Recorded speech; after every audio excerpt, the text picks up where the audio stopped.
it's Lucy Pohl, the voice of Mercy on Overwatch, your personal guardian angel. My observations indicate you have a fever, and the only prescription is more Joygasm, a video game and movie podcast with Russ and Steve. Heroes never die. You are listening to Joygasm, video game and movie podcast. I'm Russ, Xbox Live Toaster 360. He's Steve, Xbox Live Stevavitch.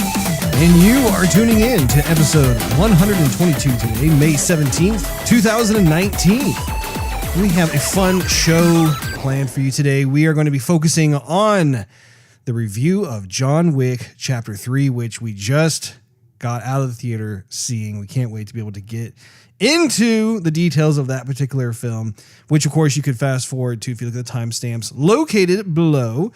But as for right now, Steve, how has your week been? Well, it's been a long week.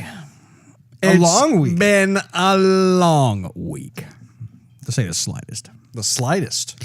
No, I've been dealing with mucus and snot. Been trying to avoid that as much as I can on the show, but I'm sure that's friggin' fabulous for everyone to listen to. I'm gonna try and keep that under control.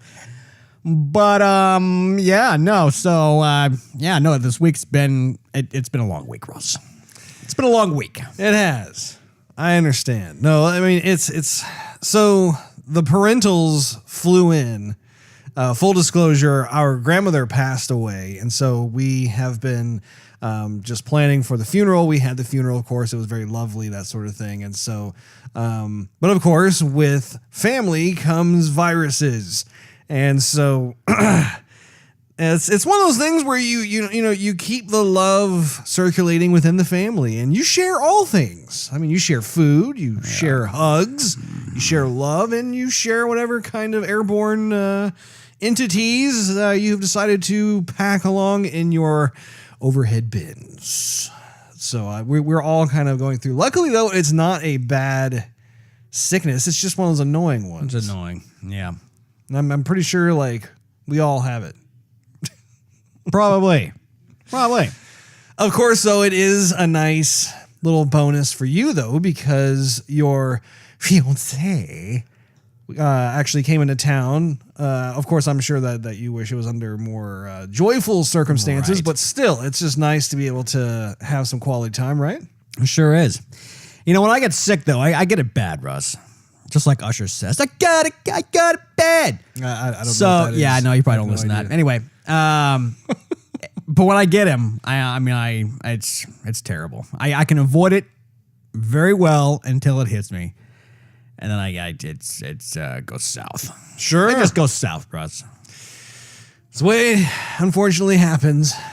Try and dodge the bullets, and eventually it will find you and penetrate you. You can only matrix it for so long. That's right.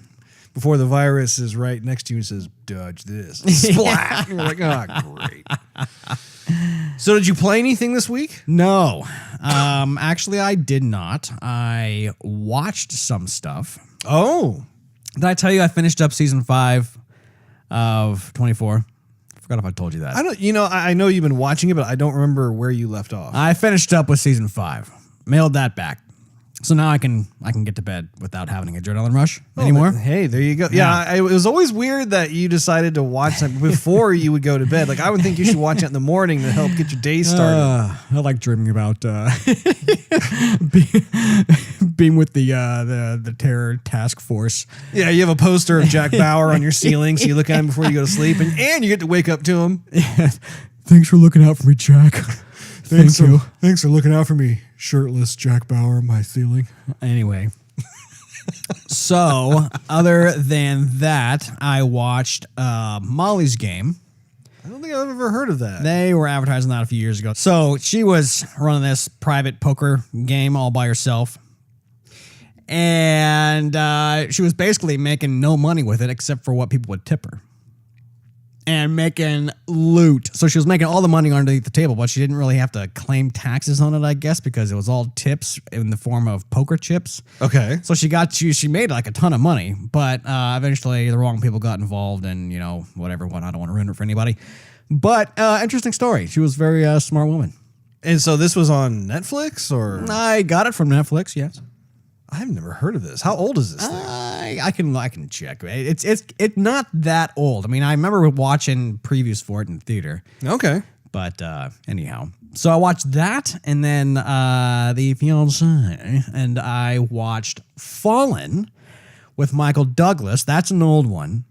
That came out a while ago. Okay, so I'm thinking of one called Falling Down, but that's not what you're talking about. Actually, you know what? I think it is called Falling Down.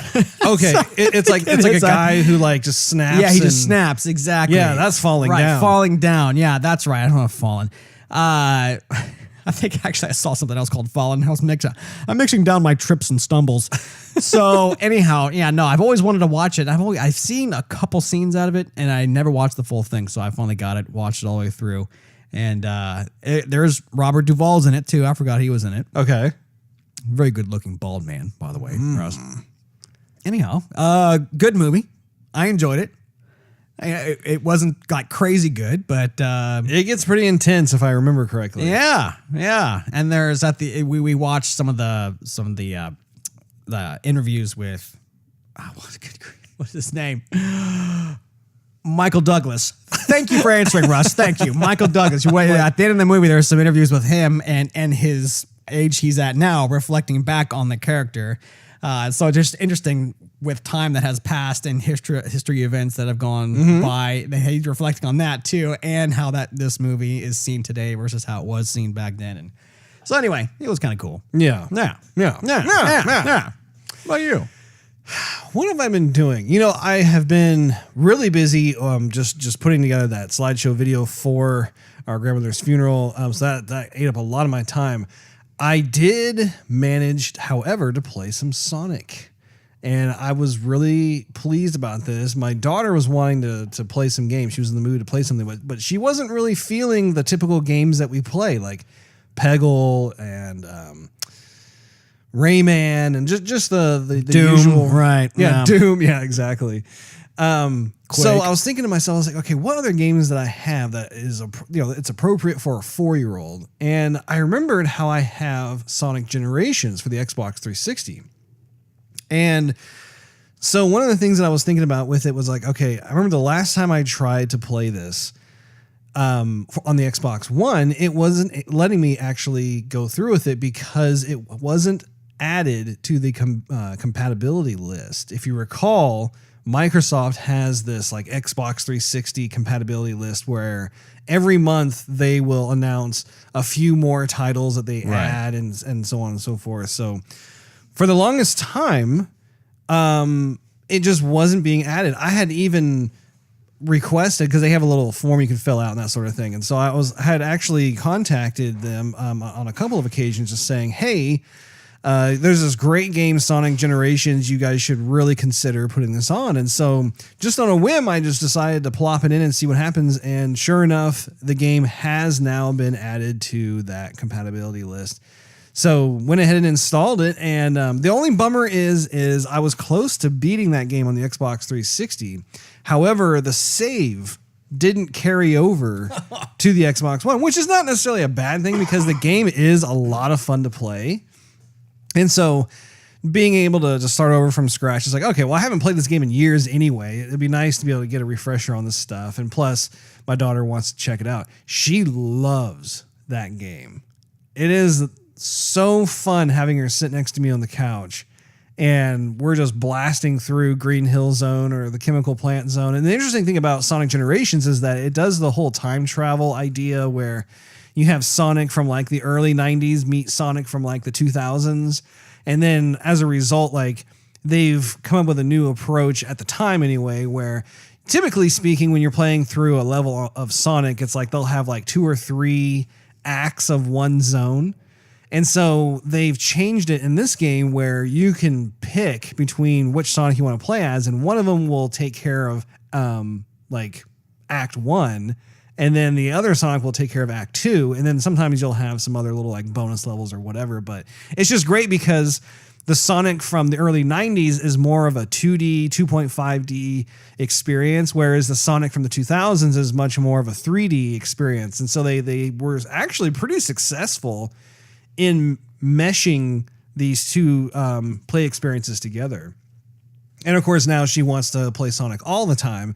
So I introduced her to Sonic Mania, which of course came out recently. And so she's starting to get used to the idea of running really fast and that sort of thing. So overall, it's just a dandy old time, Steve. I bet the MIDI music was very prevalent in this room. Yes, actually, it's funny that you bring up the music because in Sonic Generations, they have this room. I think they call it the collector's room, but they have a really snappy song that goes to it. And actually, I really enjoy doing it, but it drives my daughter insane because she just wants to see me play the game. And instead, I just run into the room and I start dancing on the couch. And she's like, no, and she's trying to wrestle the controller away from me and get me to get back to one of the levels. So, yeah, it's all in good daddy-daughter time.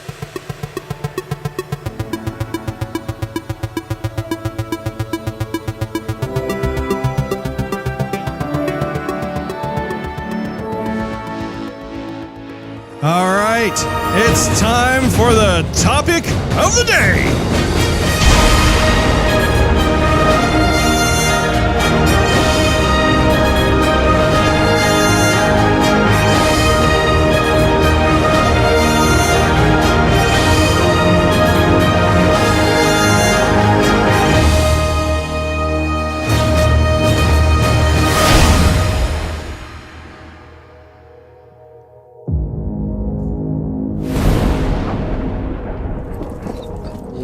No idea what's coming. Mr. Wick broke the rules. I trust you understand the repercussions if he survives.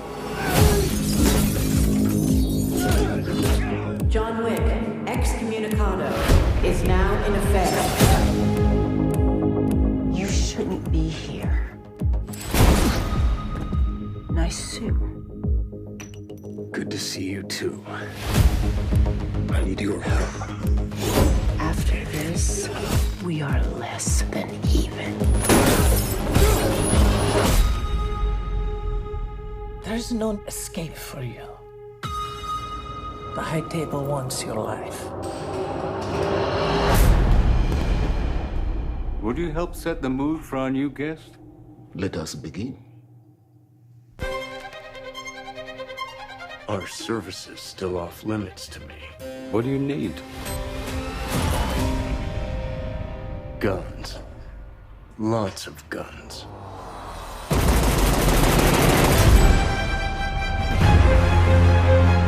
You think you can take John Wick? You've got a nasty surprise coming. I've been looking forward to meeting you for a long time.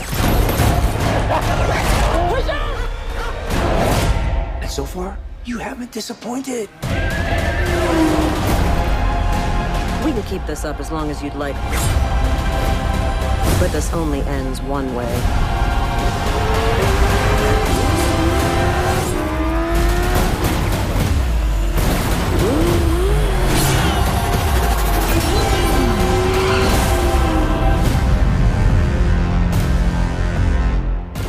All of this for what?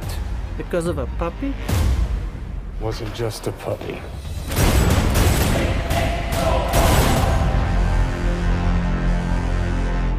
John Wick, Chapter 3, Parabellum. Steve, what are your high-level thoughts on this? Well, Russ, there's all kinds of kick buttery Indeed. that make you feel snazzy and wazzy. You know what I'm saying?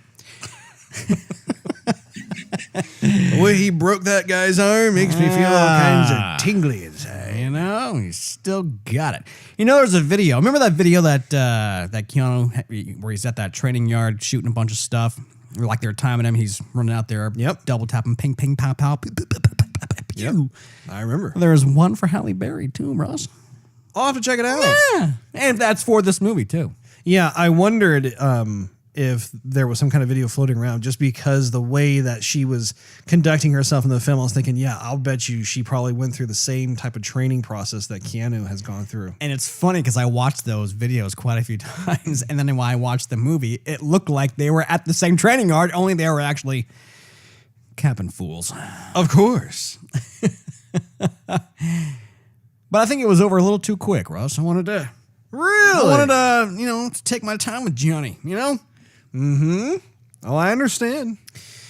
But no, it was good. The time went by fast. Keanu was still got it. I know his voice is getting a little raspy though, Russ. I wasn't sure if that was him or age or cigarettes. Or maybe it was just he was like channeling more of his character, more of a grisly character. The man has been punched, kicked, stabbed, shot an awful lot, Steve. Often. I mean, some of those will inevitably reach kind of the vocal cord area. It is possible, however unlikely, that it could have some sort of a gravelly effect on the voice. Right. Yes, indeed. But I thought there would. So the action is awesome. I mean, it's a great third movie. It does not disappoint. I thought there would be. This might sound kind of funny and probably stupid, to be honest, but I thought there would be a wider variety of guns. I concur. I really do. Not that what they used was bad per se, but I thought there'd be a wider assortment. The sound for each gun was very good. Was it very, very good, Steve? I felt it sit in my chair. Well, either that or someone was kicking me every Sunday. Anyhow, what did you think of it? I enjoyed it. I think it's a really fun action movie. I've always been a big fan of the John Wick series, and this film does not disappoint. Right, yeah.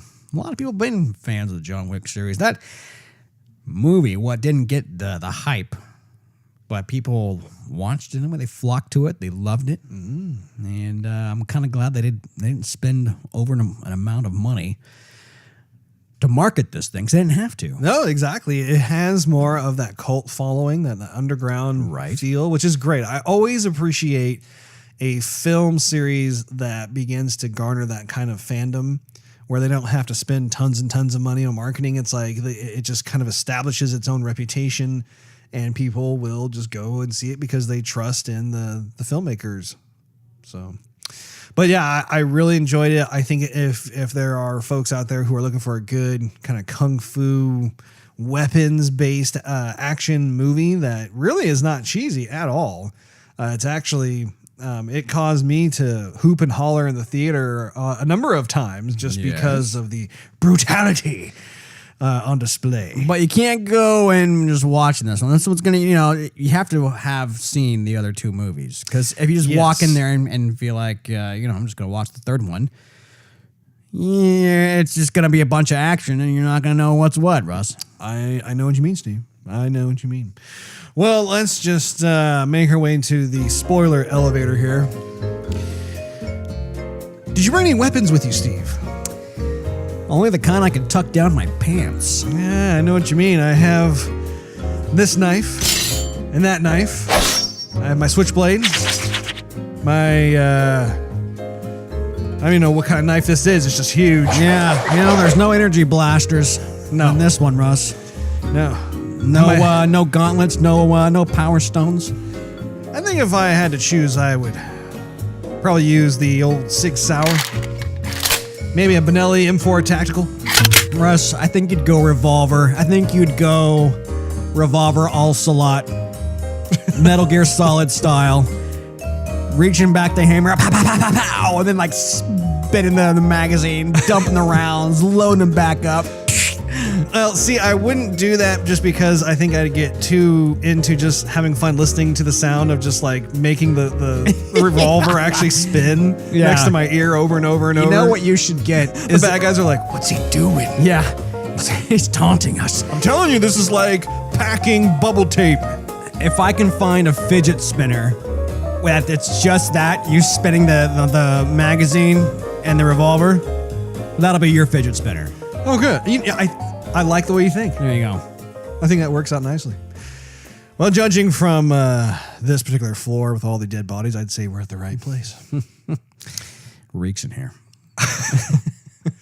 It's weird. You could tell a lot of people use body axe spray, but unfortunately it's mixed with a lot of internal inside things. Yeah. This is the spoiler version of, or spoiler portion, I guess you could say. It's a little bit more appropriate, don't you think? So let's the spoiler portion of the dinner plate, Russ. the spoiler of the spoiled that surrounds us. So let's get into cast and crew. Obviously, Keanu Reeves is back, which is terrific. Him playing John Wick. I really do love the fact that the guy, he's in his 50s and he still holds his own. Yeah, he's slowing down a little bit, though. He's slowing down a little bit, but I actually like that. I actually like watching him in that type of capacity just because, I don't know, like it plays into his character well just because, like I was saying earlier, I mean, the guy has been in so many fights. Like, I don't care who you are, like, you're going to have lingering kind of wounds, or like your body doesn't move as limber as it once did when you were in your 20s starting out. Does he do his own stunts? I believe he does most of his own stunts. I mean, I know he does all the fighting and stuff, but yeah, a lot of just about all the stunts that you see him do. I mean, he tends to do his own, which I think that has been a growing trend lately. Like we were talking about that with Mission Impossible when Tom Cruise was, I mean, he literally did every single stunt that was in Mission Impossible Fallout, which was just a nail biter of a show because we knew that there wasn't any kind of CG or stunt double. It was literally Tom Cruise doing all of his own stunts. That's earning your paycheck right there. Exactly. What'd you think of Halle Berry in this film? I liked Halle Berry in this film. Yeah. And I like Halle Berry's dogs.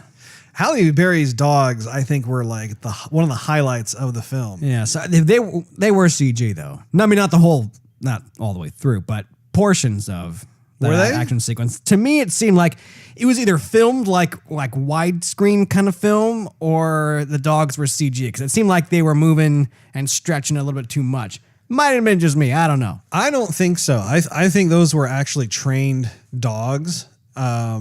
I think the only scene that like there was a scene where that I can't remember who the character's name is, but like the guy who shoots the dog, that was clearly CG because obviously you can't go shooting a dog. That would be called animal cruelty. By the way, I thought she only had 2 dogs. She does, but one got shot. Well, it got shot, but if you noticed when she was kind of mourning over the dog, she realized that the bullet had hit the dog's vest, and the vest was bulletproof. That's what she did. So she showed him that's what she had showed Keanu Reeves, that the bullet like had hit the vest. She discovered it, and then she looks to Keanu to make sure he sees it too, that the dog is actually okay. But at that point, it's not just, oh, hey, my dog is okay. It's he's going to pay for that. And that's why Keanu was like, no, don't do it. Because I thought he shot that thing in the head. I don't know. I think we were led to believe that was the case. Maybe she opened up a ketchup packet when we didn't see it and she sprayed it on him. Yeah, that was one of the things too. Like there wasn't any blood. It was just the dog just hitting the ground real violently. But no, I thought in terms of Halle Berry's performance, I thought she worked really nicely in the world of John Wick. I was a little surprised as to how she just kind of departed in the movie. And of course, actually, I really did like how she owed him a blood debt, just like how we discovered in John Wick Chapter 2, the whole notion of like, if you do that, like you owe that person, period. Like you cannot get out of it. And so it was cool that like he had one as well with her, and that tied in really nicely. And I got to say, I think the whole guard dog thing was so fresh to see that in a world like John Wick, where like oftentimes we will see these just amazing feats of martial arts and weapon fighting and that sort of thing. But really, I mean, dogs, they fit really well, and especially considering how like we've seen other dogs in the past. And of course, dogs in John Wick are a reoccurring theme, of course, watching how John himself, he had a dog that was given to his wife, given by his wife, given to him from his wife. How about that? And then, of course, he goes and gets another dog out of the pound. And so there is this reoccurring theme with that. And I just really liked it. I thought that it works really well with her particular character. And especially given the background of what she just is doing in this world. I really enjoyed it every time. Like that there was some sort of like dog attack. I was like, dude, that is pretty sweet. It's pretty satisfying to like see that dynamic in the fighting world, that sort of thing. Yeah, when you're fighting, these assassins are used to fighting each other and dodging bullets, but not dodging German shepherds. Yeah, well, in me, I mean, I'm a huge German Shepherd fan. I absolutely love German Shepherds. I hope to actually have a couple in the not too distant future. And of course, watching this movie, I just want them even more. So yeah, no, it was really fun. I hope that perhaps we get to see Halle Berry's character again in a future installment of John Wick, just because I think that there is more history that's worth exploring and seeing. And again, we'll get more into this as we get into plot, but I like the idea of having more and more of these characters be introduced. So now, Lawrence Fishburne, what do you think of Lawrence? I was glad to see him back. I like seeing Lawrence Fishburne in John Wick. I think he's definitely someone who belongs in this series. Right. Although I thought his character dialogue wasn't written as well in this one. Perhaps, I don't know. Not as good as John Wick 2. Well, they've written his character to be almost kind of more of a flamboyant, like just with the words character. Like just a lot more snarky, a lot more street smart, inner city. That there is a lot of that, and I think that people like you and we of course loved him as Morpheus in The Matrix, and he played that role so well that when you see him in a role like this, it's like wow, like it's a little difficult for me to kind of accept. Especially considering that it's both Lawrence and Keanu in the same movie together. Like you're almost kind of yearning that they'll go back to those roles again. Because they were such natural fits for that. But plus he was kicking butt in Matrix 1, so that's always a good thing. It was a pleasure to watch him whoop that ass. But anyway, you thought he was good in this film? Yeah, I mean he was fine. He didn't. Like I said, I was glad to see him there. I didn't think he stood out as well as he did in the second one. I mean, his character was introduced in the second one, but yeah, I kind of wanted to see more of him in this movie, or more of like his character fleshed out. Yeah. Yeah, it seems like they were kind of rehashing a bit from the second film, which I get because of people who haven't seen the second one, they're looking at the third one. But yeah, I wanted to see more of it. But at the same time, I'm conflicted because there was a lot more new story to tell. So it's like, okay, do we want to keep working with this character or not? And again, this plays into the idea that if they were to make like 12 John Wicks, it'd be fantastic to be able to flirt with like ping-ponging between different characters here and there. Maybe you don't see a character for like 2 movies and all of a sudden he's back and you learn even more about him and stuff. I mean, I think that'd be pretty sweet. Ian McShane, of course, he plays the manager. Yes. And he never disappoints. I think he is a perfect fit for this role for all 3 of these John Wick movies. What do you think? Yeah, no, he's definitely he's awesome. You know who is even better though, I think, is like his assistant, who's like the desk clerk. Yes. He is awesome, and I'm glad they used him more in this. Even simple things with him holding the door open for the dog and like motioning for the dog to come in. And then, we saw him take up arms and defend this hotel, and never lost a bit of class throughout. And I was a bit thinking that, they're going to kill him. They're going to kill him. Great. They're going to kill him. And they didn't. So I was like, thank goodness. Yes, totally agree. The actor Lance Reddick, I've always been a fan of his work. And of course, he's another person who his character, he just fits so well into this movie. And I'm like you.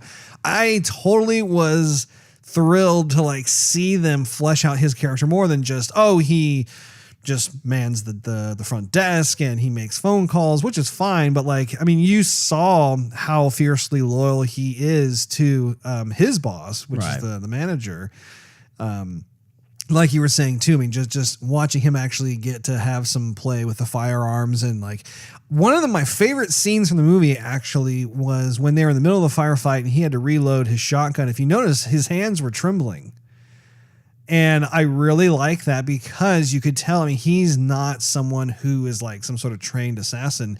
This is something that I think the character has had some formal training some in practice with it, yeah, as like a security thing for the hotel, but like he's not used to doing this sort of thing. And so it's the little touches like that I really appreciate, because a film such as this runs the risk of becoming one-dimensional if everybody's just like a cold-blooded killer. Like you have to have some semblance of humanity in there, and I thought that was just a really nice touch for his character. You know what they left out though? In the last two movies, when John had to go get weapons, he was introduced to like a plate of either wine or food, and it was the courses were describing basically the firearms and the weapons that he was going to get, which was awesome. Yeah. Of course, they didn't really have time to do that because they're kind of a bit of a rush. They're being attacked. Yeah. But I thought that that this other character was going to have his own verbiage for the firearms that he would, because he did select a few to give John. Yeah. But I thought they were going to have some more exchange about how and why he was selecting the guns that he was. You know, I actually really liked how they handled that in particular, because again, in the world of John Wick, it's not limited to being just in like New York City. It's a worldwide enterprise. You have this international presence. And so naturally, depending on which country you go to, there is going to be a different type of experience when it comes to those types of things. Like, in chapter 2, I loved how we got a glimpse into that side of things where he was in Italy, right? He's in Rome, and he's getting tailored fit with these suits that are like tactical oriented, and like going and like you were talking to a gunsmith who is more of a high class refined weaponsmith of sorts. And so their wordsmithing and the way that they present things for dessert. Yeah. I mean, that sort of thing. I really love the wordplay of that. But at the same time, in this particular film, when obviously time was not on their side, but they still need to be informed of things. Like, for instance, I can't remember. I think his name is like Charon is the character name, but it's the front desk guy.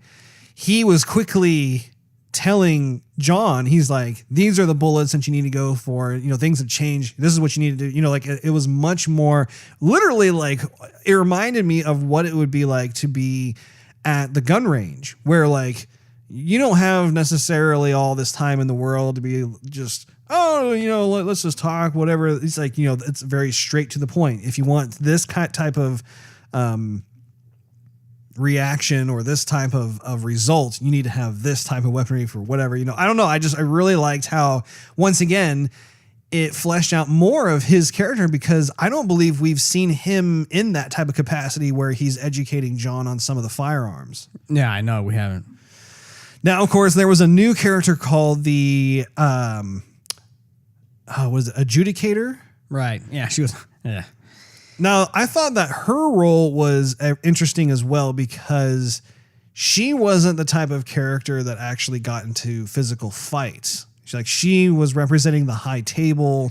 She was kind of the messenger of misery kind of thing, where like her weapon really was the rules, the rule set that everybody lived by. And if anybody were to say no to her, then she had the power to be able to make a phone call and have some real consequences come in. And she wielded, it's kind of funny. This is not a very good comparison, but one of the things that popped in my head was the mouth of Sauron, where it's like you have someone who, represents this powerful entity, and depending on how you answer the questions and that sort of thing, they will pass some kind of judgment or whatever it is. I feel like that's kind of how she is, where she doesn't need guns or kung fu or that. I mean, literally it's just, if someone were to mess with her, then they would not have any kind of mercy sentencing whatsoever. Like the high table would then just see to it that person is snuffed out immediately. I thought she was miscast, though. I mean, she looked like she was a bad guy, which is fine. But I would think they would pick somebody who looks a little more high class. Because in the last two films, every like assassin or person that we come into contact with, it has a sense of smarts and a sense of class and not maybe education is the wrong word, but there's definitely a different feel to them. This person just looked evil. This person looked like a bad guy. Well, she struck me as being hard. She had a harshness to her, which I think, in my opinion, I think it lent itself to the character that she was playing, where she's all business. And the type of business that she's in, too. I mean, you have to remember, this is an underground illegal activity kind of thing where she's dealing with. The reason I say that is because oftentimes it's easy to kind of get caught up in like, well, she's just trying to uphold the rules. It's like, well, yeah, but it's not like it's in like a courtroom setting. It's like she's in these seedy underground kind of places. And I think even with chapter 2, remember when John Wick had to go kill the guy's sister as like the blood oath or whatever it was. And she was very pretty. Mm-hmm. She was not hard or anything like that, even though she was being promoted to the high table itself. And I think that's what I really love about this world, is that they have a nice variety of different types of characters that you come into contact with. And I'm really glad, too, that they didn't have her meet any kind of demise in this film. And I think that's one of the things that I also really like about this film as well, is that there are several characters that will live on to see future sequels of the film if they decide to make them. Yeah, and they left that door open, didn't they? They did indeed. Let's go into plot, since we're already kind of skimping around the edges here. What did you think overall of just how they approached John Wick 3 from a story perspective? From a story, well, there wasn't much of a story. I mean, it was mostly just action. It's a third movie, so and this kind of a film, then that you kind of have to expect that with a third movie. But it moved along. I mean, it kept it all together. The one part that I felt it kind of started to stumble a bit was where he had to kind of trek through the desert to find somebody else at the high table to reestablish his reputation. And I don't know, it just seemed kind of misplaced. I was a little surprised by that too. Yeah, there's a bunch. I mean, there's like an Arab prince with no technology and like no communication to New York really, and he, to me, it just didn't really make any sense. Yeah, I could see his character being perhaps a bit more of like a member of the high table. Just because in those types of roles, like you could see how like they would have lots of money and they could buy influence, that sort of thing. But yeah, I thought it didn't quite work for me in terms of him having to just walk out in the desert somewhere and then he gets picked up and brought before the guy. And to me, the world of John Wick, even though it's an international world, I mean, like it strikes me as having more of its roots somewhere in Europe.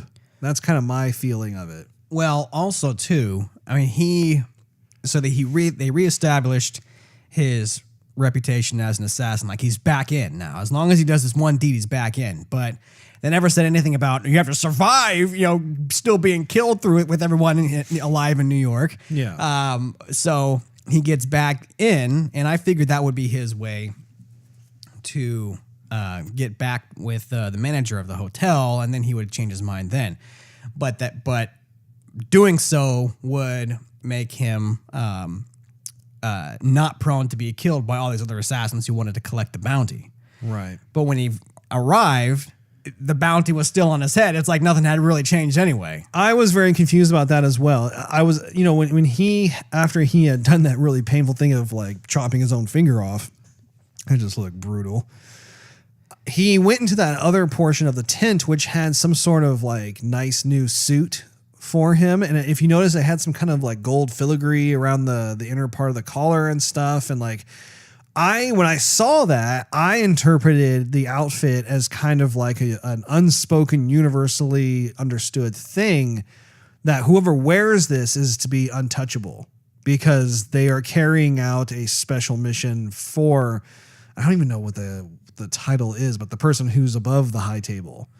But anyway, I was the same way where I was thinking, why are people still attacking John Wick when he returns? Because that was my interpretation of what was going on. And especially with someone with that kind of power, he could have made a phone call saying no one is to touch this person because they're carrying out a special mission for me. Okay, cool. That happened. Because then one of the things I was a little confused, this was like actually one of the flaws of the film for me personally, was it didn't make sense to me why he went all the way out there to talk to this guy only to have him say, you have to go back and kill the manager who you probably have a relationship with. And so then he has to go all the way back, in which case the manager is already expecting John Wick to be there. I'm thinking, man, like you lost your finger over that. Like, you weren't even, at the end of all things, like you ended up not killing the guy anyway, but you could have kept your ring finger and not gone out in the middle of the desert and just stayed in New York with the idea that, hey, I'm going to be loyal to this guy who's the manager. I don't know. Like, I feel like that part of the movie probably could have been a little more thought out. Yeah. Well, plus then you had everyone that he has, John has come into contact with, who's kind of give him little tidbits here and there, like, 7 rounds and a Magnum, or when he brought his ticket to what was that, the Russian sort of assassins, Russian ballet thing. Yeah, and everything was supposed to fit in the rules, and then now the rules don't apply anymore, and therefore there's punishment, and so there was that whole toss up. I don't know. Moving a little bit over to the fighting itself. There were several fight scenes in here that were just so fun to watch. When at the whole time, I felt myself just kind of grimacing, thinking, "Oh, this is not going to end well." But I mean, the fight with the real tall guy in the library, that was just crazy. And then the scene where he's in I don't know where, like he was in some sort of like museum or something, but like they had all those knives on display and. Just watching these knives go all over the place. Even the body armor I thought was really cool toward the end when you had that unit go in. And you're so used at this point to just having him wherever he shoots, he kills a guy or whatever. And for them to have the kind of body armor that they had, that really introduced a new kind of perspective on things of like, wow, yeah, he's going to have to really get even more personal with trying to off these guys. And I like too how they were kind of thwarted to the point where they had to go back, get the shotguns, go back out again. What'd you think of the various fight scenes? I thought they were gonna use that differently. I thought they were gonna either have different kinds of weapons, or that John Wick was going to befriend some of those ninjas, and there was going to be close to close, hand to hand, close combat, right, with knives versus guns, and maybe their katanas or whatever were so sharp that it is going to cut right through that body armor. Who knows? I don't know, but anyway, the fight scenes were just amazing. They were throwing and punching and kicking and doing everything they could, biting. One thing that stood out to me also was that some of these assassins really looked up to John Wick because he was the man. He's the ghost. His reputation precedes himself. Right. And so one of my favorite scenes was when he was fighting those two ninjas who were younger and could have easily overpowered him. And so they said, okay, let's make this a fair fight. Okay, we put down our knives, and we're fighting John Wick here. This is awesome. And so I think that happened twice. And they had a ton of opportunities just to slice and dice, make julienne fries out of him. And then John Wick gets the upper hand with all the moves. And so then he spares their life and says, and what did he say at the end? He says, like, until another time or something. I think it says something like, we'll see you soon. something like that. I think that's what it was. But yeah, it was, again, I'm glad that they did that because all throughout the 3 films, there have been these moments of respect, Right. like professional courtesy, I think is what they call it. And I really like that. I think that is unique to this particular world where you don't have to off every single person you come across. And to your point, I really liked how, they helped him back up after they could have totally taken him out. And then, and he's kind of looking at them all confused and they were like, no, take our hand, and pull him up and let him dust himself off and try round 2, and same kind of thing happened again. He gets up. I started laughing when he got up the second time and they're looking at him and he's like, he kind of puts his hands up like, just give me a second. And they just let him kind of recompose himself and they go for round 3. Yeah, he has been retired for 5 years. Yeah, and I liked how they weren't making fun of him either. I mean, they were just kind of like, I thought he was faster. Like, what's going on? And so yeah, I thought that was definitely one of my favorite scenes as well. I just realized that we have not talked about Mark Dacascos, who played Zero, the assassin that we saw quite a bit. He was the bald Asian assassin guy. His character was a bit confusing to me. I liked how they introduced him, but at the same time, there were large swaths of the film where we really didn't see him at all. And then there were scenes where suddenly his accent changed from it being something oh, maybe he's first generation American or something like that, right, to just having a full on Western accent. Yeah. And there were moments where he was trying to off John Wick, but at the same time he was a big fan of his. And I don't know, I liked the actor. I liked what they were doing with it. I love the fight scene that they had together. But I just feel as though the character was a bit fragmented in terms of its presentation, where I didn't know how to place him in the world. I knew he was an assassin. I knew he was loyal to the High Table. But at the same time, it was where do you fit in all? Obviously, you're someone who you have command over these other ninjas and that sort of thing. And that's really cool. It's obvious that you guys are no one to be trifled with. But at the same time, what is your motivation? What exactly are you doing? How does this all work out? Another scene actually that I really liked too was when John was making his way to the Continental and they both fall off their motorcycles and he's about to take him out and he puts his hand on the step. And then you have the guy from the front desk just absolutely shut it down, saying, "You will not do anything while he is at the Continental since his hand is touching the stair." Yeah. And I loved how the guy was just but he's excommunicado. And he's like, and you will be too if you pull the trigger. I just loved how there was a sudden massive shift of power with that, because once again, that goes back to the idea of the rules set that they have. I just love all that. I get a kick out of it. What were you going to say, Steve? I just remembered. Well, you just remembered. We were talking about what our predictions were going to be with John Wick, and I said they better have John Leguizamo. I remember this. And he wasn't in there. He was not. But you know what?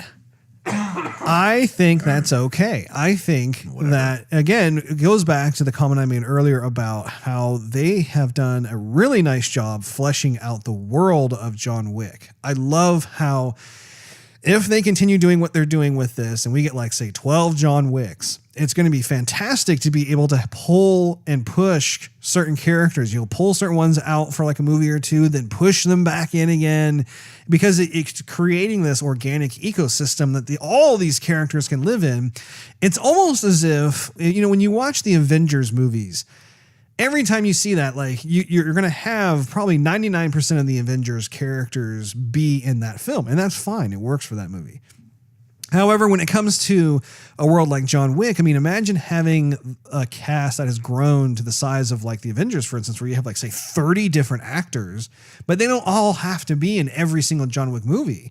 And I think that lends itself really well to kind of the Assassin's world, how you have this underbelly of how things are working and things are going on. There's a network in place. So, and also too, if they really want to have fun with it, you could even have changes of allegiance, having certain people who are loyal to this faction up until a certain point where all of a sudden things aren't adding up the way they should, and then suddenly there's like a change up of things, an about face or double agent or whatever it is. I mean, there's a lot that you can play with. It's a very tantalizing sandbox, Steve. One of my other favorite aspects of the film was the cinematography. I absolutely loved how every scene was lit.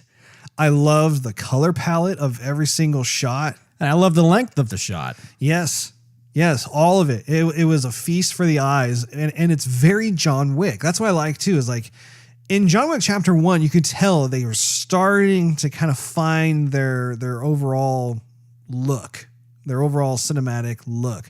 In Chapter 2, they had found it.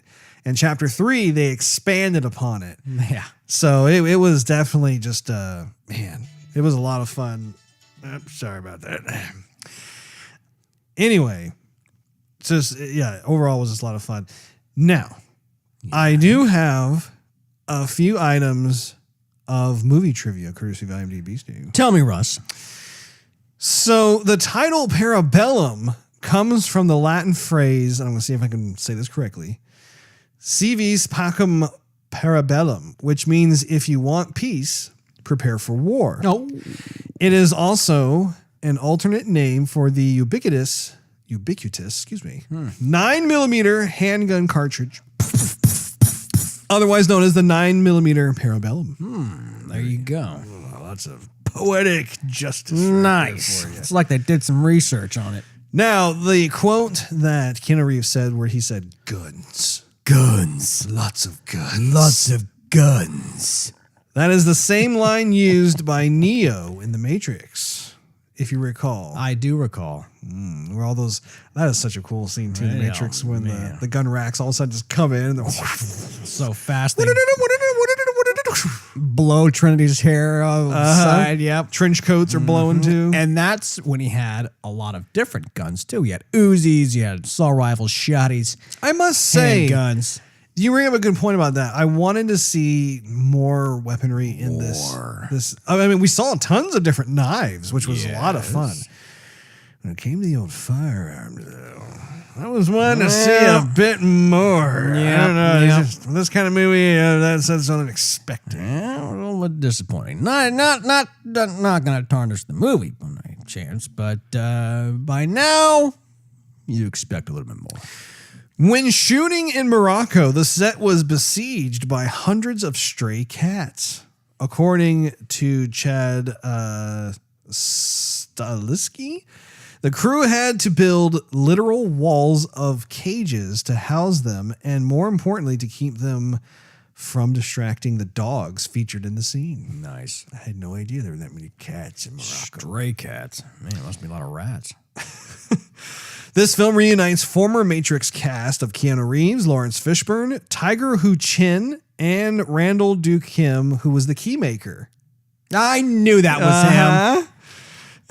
I had a feeling too. I was like, man, this is something very familiar about all this. John Wick trilogy director Chad Stahelski also served as the martial arts stunt coordinator for the Matrix trilogy, as well as Keanu Reeves' stunt double, which I think we've talked about in the past. I've always really enjoyed how they have continued their professional working relationship. Yes. And finally, Halle Berry broke 3 ribs while filming the movie. Well, hey. Doing her own stunts, apparently. Absolutely. So, in conclusion, Steve, what did you think of the film, and how many stars do you give it? Well, Russ, I liked the movie a lot. I would give it 3.5 stars. I don't think it's quite to a 4, but it's definitely worth seeing in the theater. It's definitely worth picking up if you're gaining all the John Wick movies. I wanted to see, like we just talked about, a lot more firearms, which I didn't see. We saw the dogs, which was a nice addition to it, which by the third movie, they need to bring some new factors in there, which was good. Halle Berry was good. I liked all the cast and crew, except for the nemesis. I just thought she was the antagonist, the enemy, the bad girl. Oh, the adjudicator? The adjudicator, the one, the neck-tatted chick. Mm-hmm. By the way, in the operator room, it's like to qualify for a position, you have to be female, you have to have piercings, and you have to have like a buttload of tattoos. Now, actually, the female portion is not accurate because if you notice, there was a male in there. Was there a male in there? There was indeed. Man. Robin Lord Taylor, who plays the Penguin in the Gotham TV show. Interesting. Made a cameo in there where he was talking on the phone and doing some stuff. So I was like, oh. I actually, yeah, it is interesting how they've decided to have that office be like that, which and an expert with analog equipment. I just think what, Russ? I'm trying to figure out like a good way to describe it. I actually buy into it because it's almost a cult-like mentality because once again, they live in the seedy underbelly, underworld kind of place. And if you noticed, even with John Wick, I mean, he has very specific tattoos as well. And it's almost like a calling card or a visual indicator of ownership. It kind of reminds me of even the Blade series of movies where like the familiars or whatever they were called, like they had certain tattoos that represented like which vampire faction they were with. And so that way no one got in trouble or whatever, like if they found themselves in a pickle. It's your gang symbol. Yeah, pretty much is what it is. But like in this case, I do think it worked out in its own way. And it kind of, this whole movie is kind of a distant relative, I feel like, to The Matrix. The Matrix didn't necessarily have the tattoos, but it definitely, the two shared a lot of the same type of cinematography and the architecture, the buildings that they were in, some of the outfits that they dressed in. They were always sharply dressed in their suits and stuff. Martial arts, of course. There were just one, I don't know, I'm not saying that they're the same by any stretch, but there is a very similar era of familiarity, which I like. I'm like, okay, cool. This is definitely, I'm digging this. I like this. Did you have anything else about the conclusion? I realized I started nerding out on what you were saying. I am sorry, Steve. Speaking of derailment, let me see here. So yeah, so there are some drawbacks for it. The third act was pretty slow and confusing. Then the fourth act was awesome. So yeah, I mean, I definitely enjoyed it. I was hoopling and hollering. It's an action flick from start to finish. I loved how it was filmed. I think that come award time, if it doesn't get a movie for best action flick, or at least nominated for cinematography, it definitely needs to be nominated for cinematography. Agreed. Then I might have to write the Academy myself. You should do it. What's going on over here? Put my foot down. I'm gonna put my foot in your face. That's about it, Russ. That's about all you had. Well, in my case, I really enjoyed the movie as well. I thought it was just a fun popcorn action flick. I always like watching a good martial arts movie. It's really fun to be able to see a film like this that's kind of placed more in like a modern contemporary setting as opposed to a like ancient feudal Japan setting, which don't get me wrong, I like those as well, but there's something about seeing a man in a $1,000 suit lay down the can of whoop ass. It's just very satisfying. I also, I really enjoyed the dog component. I thought that was super cool. I thought that Halle Berry also being in it, I want to see more of her character get fleshed out. Hopefully she'll make a return at some point. And I actually liked some of the different characters that we have grown to love and look forward to seeing actually get more screen time in terms of developing their characters. And I'm also really glad that they have allowed a substantial amount of characters to survive, how they're not offing everybody left and right. So it is going to be nice to be able to see how these relationships develop. When it came to Zero, I thought he was an interesting character. I wanted to find out a bit more about his motivation, like I said. Unfortunately, that's just not going to happen because he dies at the end. But I actually liked his death. I thought it was fun how he was just a tough nut to crack. And I don't know. I really liked their particular fight scene as well. I think I'm going to be with you, Steve. I think I'm going to give it 3.5 stars. There you go. I think I am still very much invested in this world. I am. I'm very much looking forward to seeing more sequels. I hope they make more, and they need to do it fast just because Keanu Reeves being in his 50s, he's not going to be able to continue doing this type of thing forever. I mean, I'd say he probably has another good 10 years or so. But here's where the rubber meets the road, Steve. I think, and I've said this before on this program, I think that there is massive potential for them to be able, if they're smart, they're going to create additional assassin type of characters that then we can follow their particular character arcs and journeys and see what happens. Don't make it so that it's completely dependent upon Keanu Reeves being front and center all the time. I could easily see it where like there is some kind of fitting death, or maybe he's able to actually officially retire out or something to that effect. And by that time, they have created and built up all these other characters that the world itself actually becomes more of the main character in the movie. Unless Disney buys it. And then,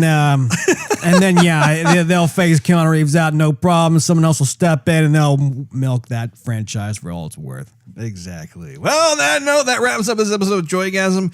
Make sure you tune in next week. Thanks for hanging out with us. If you enjoyed this episode, we invite you to check out patreon.com/Joygasm and consider becoming a monthly contributor. You'll get exclusive perks and early access to the show. Not to mention, it really helps us continue doing what we love to do. Also, you can follow us on social media and YouTube. Just do a search for Joygasm TV.